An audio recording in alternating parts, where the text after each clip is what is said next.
et admettre 2 délégations comme nous venons de le faire pour les 2 Allemagnes. Le Zaïre estime que l'entrée des 2 Allemagnes aux Nations Unies est une contribution au maintien de la paix dans le monde. C'est pourquoi il salue par ma voix la présence dans cette salle des délégués de ces 2 pays. En ce qui concerne la conférence sur la paix et la sécurité en Europe, suivant les informations en notre possession, cette sécurité concerne aussi le bassin méditerranéen. Mais qui dit bassin méditerranéen dit aussi pays riverains, ce qui entraîne fatalement l'association à ces travaux de pays frères d'Afrique, à savoir l'Égypte, la Libye, la Tunisie, l'Algérie et le Maroc. Monsieur le Président, permettez-moi de vous entretenir maintenant des problèmes qui nous tiennent à cœur au sujet des relations économiques internationales entre les pays riches, appelés communément pays développés, et nos pays appelés arbitrairement pays du tiers-monde. Je vous parle ici, bien sûr, en tant que représentant de mon pays, mais aussi en tant que dirigeant africain et ressortissant de ce qu'on appelle le tiers-monde. Au Zaïre, nous contestons cette appellation de tiers-monde qui, pour nous, n'a pas de sens logique.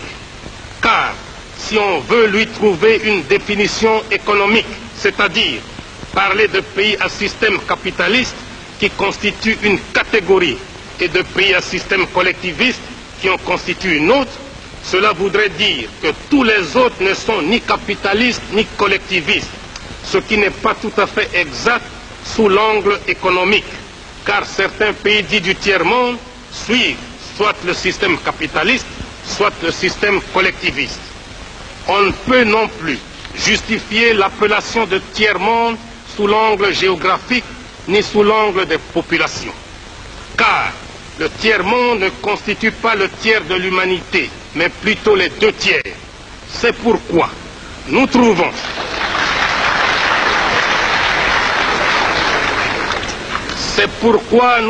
qu'en fait, le terme de tiers-monde s'accompagne d'une idée de mépris. Et par conséquent, cette appellation est surannée.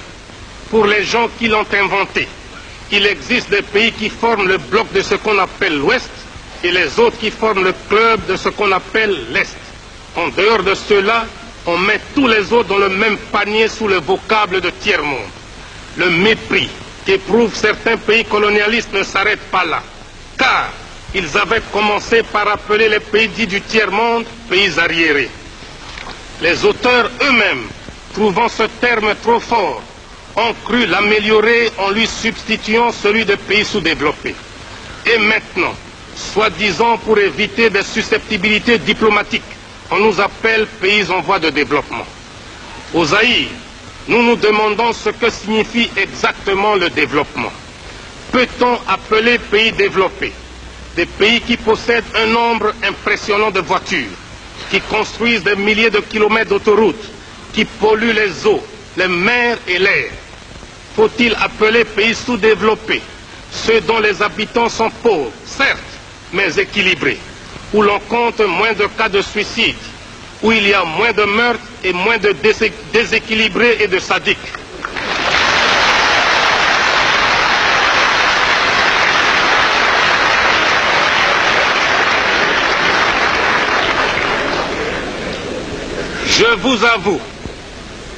Je vous avoue que je n'ai jamais considéré le Zaïre, mon pays, comme sous-développé, car mon peuple est discipliné, travailleur, digne et fier, alors que les pays qui se disent développés sont le théâtre de désordres sociaux, de grèves sauvages. C'est pourquoi nous préférons au terme de développement celui d'équipement.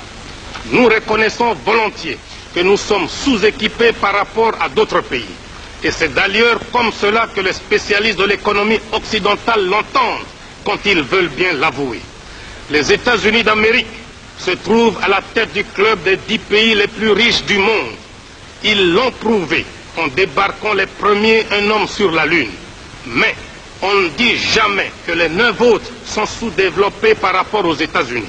On dit tout simplement comme nous qu'ils sont en retard d'équipement par rapport aux USA.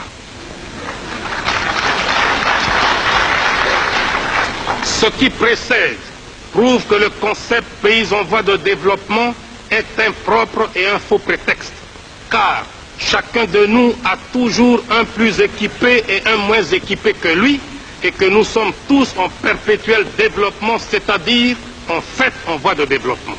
D'autre part, ceux qui se disent développés devraient se rendre compte de la prise de conscience par les pays sous-équipés de leurs conditions. En effet, ces derniers ont fini par comprendre que la division du monde n'est pas fonction de l'idéologie ou du degré d'industrialisation des différents pays. Le monde se divise en deux camps, les dominés et les dominateurs, les exploités et les exploiteurs. Les pays pauvres ne le sont pas par incapacité congénitale, ils le sont par suite de l'histoire qui a fait que certains pays ont dominé, exploité et pillé d'autres pour s'enrichir. Et c'est de la logique mathématique. Quand le riche exploite le pauvre, le riche devient de plus en plus riche et le pauvre de plus en plus pauvre.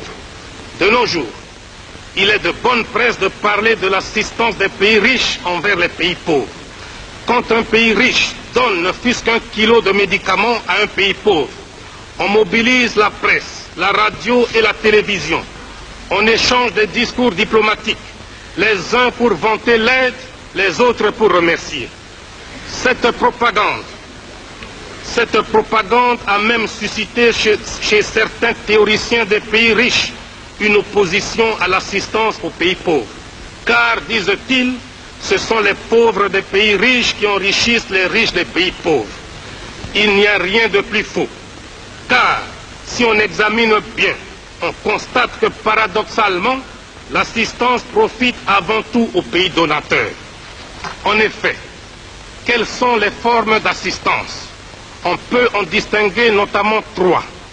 Les bourses d'études pour les étudiants, l'assistance en personnel, l'assistance financière. Quand on accorde une bourse d'études à un jeune étudiant d'un pays pauvre, cette bourse est dépensée totalement par l'étudiant dans le pays riche. Il arrive même que la bourse ne suffise pas et que le pays pauvre consente à donner un supplément, c'est-à-dire, en fait, un transfert de capitaux du pays pauvre vers le pays riche. Il en est de même de ceux qu'on appelle les coopérants techniques, dont les salaires sont dépensés dans les pays d'où ils sont ressortissants. Au Zaïre, par exemple, nous les logeons, nous les véhiculons, nous leur payons pour leurs vacances annuelles le ticket aller et retour.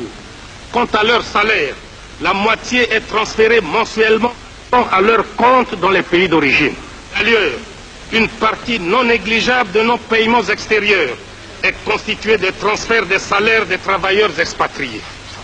Toujours dans le cas du Zaïre, chaque année, nous devons consentir une somme de 40 millions de dollars pour transfert salarial des coopérants techniques. On parle aussi très souvent d'assistance financière. Mais si on y regarde de très près, on constate que les crédits des pays donateurs sont d'une part grevés de conditions de fourniture d'équipements et d'autre part assortis de taux d'intérêt exorbitants et de délais de remboursement très courts.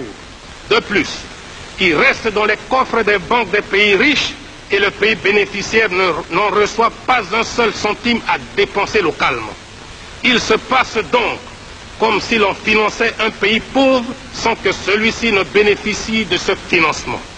On dirait, pour utiliser le langage des financiers, que nous assistons là à une espèce d'autofinancement des pays riches eux-mêmes.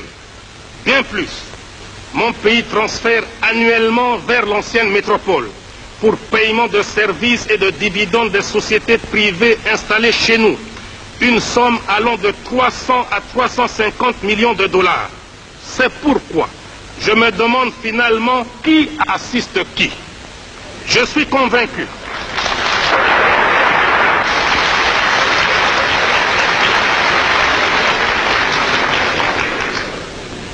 Je suis convaincu que dans ce domaine précis, nous ne parlons pas le même langage.